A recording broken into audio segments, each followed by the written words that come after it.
మహానగరాన్ని ఒక విశ్వనగరంగా తీర్చిదిద్దాలనే ఉద్దేశంతో చిన్న పండుగ వచ్చినా మా మంత్రులు ఆనాడు స్వయంగా కూర్చొని దగ్గర కూర్చొని అటు అధికారులు రెవెన్యూ కావచ్చు, మున్సిపల్ కావచ్చు, పోలీస్ కావచ్చు సమన్వయం చేసి శ్రీనివాస్ యాదవ్ గారు, మహమూద్ అలీ గారు, సబిత గారు, మా గౌరవ శాసనసభ్యులు దగ్గర ఉండి చూసుకునేది.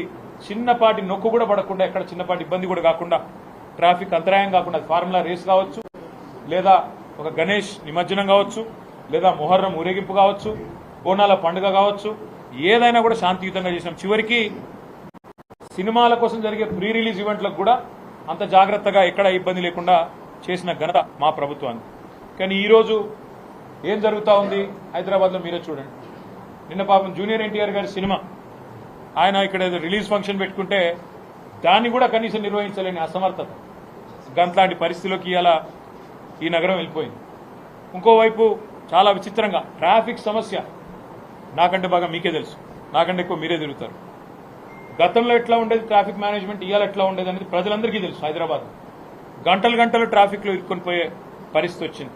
అదే మాదిరిగా ఇవాళ హైదరాబాద్లో మేమండం కాదు, ప్రభుత్వానికి అంతో ఇంతో కొంత సానుకూలంగా ఉన్న పత్రికలు కూడా ఈ నగరానికి ఏమైంది అని చెప్పి వార్తలు రాసే దుస్థితి. 30 రోజుల్లో 28 మర్డర్లు అని చెప్పి లా అండ్ ఆర్డర్ పూర్తిగా అదుపు తప్పింది అనే పరిస్థితి. ఇవన్నీ కూడా మన కళ్ళ ముందే కనబడతా ఉన్నాయి. పరిస్థితులు ఇట్లా ఉంటే ఈ 10 నెలల్లో ఒక్కటంటే ఒక్కటి పాజిటివ్ కార్యక్రమం లేదు. నేను అడుగుతా ఉన్నా రేవంత్ రెడ్డి గారు, మీరే మున్సిపల్ శాఖ చూస్తా ఉన్నారు. మేము సనత్ నగర్ నియోజకవర్గంలో ఇప్పుడు అక్కడి నుంచి వచ్చినాం. ఫతేనగర్ బ్రిడ్జ్ ఉన్నది, దాని విస్తరణకు అప్పటికే డబ్బులు 100 కోట్లు కేటాయించినాం. కేటాయించడంతో పాటు రైల్వే శాఖకి డబ్బులు కట్టాలా రైల్వే వాళ్ళకి అంటే శ్రీనివాస్ యాదవ్ గారు దగ్గర ఉండి డబ్బులు కూడా కట్టించారు అన్నాడు హెచ్ఎండిఏతో. ఇంతవరకు మళ్ళీ దాన్ని ఫాలో అప్ చేసిన నాతుడు లేడు. ఇంతవరకు దాని విస్తరణ వైడనింగ్కి ఇప్పుడు